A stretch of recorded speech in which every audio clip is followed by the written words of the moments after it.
mata.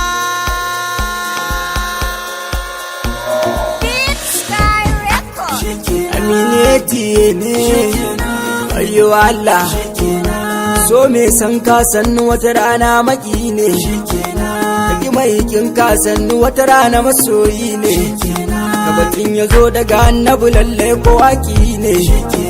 ya kai ki koman san gina kan gaskiya ne, kaki mai san ka da gaske ka ji ka sace zuci, ka ba shi kulawar ka da kyau ya buka ba shi abinci,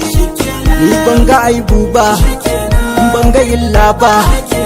ban ga laifi ba kan na furtai na kaunar ki, wani daukaran tsalakin duran kamar makinki, har kina ikirarin kina ta furarin, kina cewa wai za ki kashe ni ina wure ki, sara'uwar gaggawa kin da ki shafurin minki, ni yanzu na bar ki tunda na samu wadda ta fi ki, ta fi kya komai kyau da diriyar halin kirki,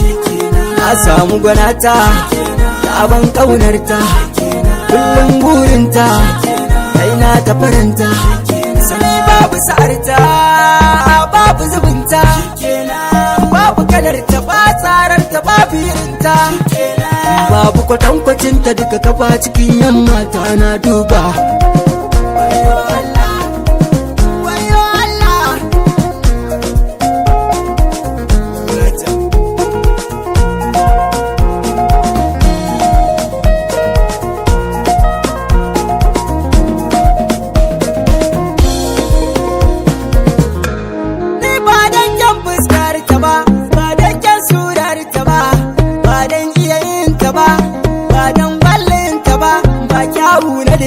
Ba kin tafiyar ta ba iya maganar ta ba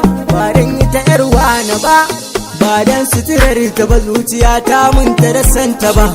sai dan halinta wanda kowa ba zai kushe ta ba, amma dan kanne cikin kuma ta bangayen nata ba, kuma kura kwalliya kun ga bakwai kutar kamo ta ba, me kan zubin haƙora fari ta da sun yi das a baki, me hanci da dasu dogo kamar karas din ya mortaki, me manyan idaniya da su masu kallon muraren shauki, ga fuska cicib da goshin ki dan daras ga gira ta zaki, ga tafiya ɗaya kai wa ainiya dai gamo da aiki, ga magana daki ga marashin fahimta ya samu sauki,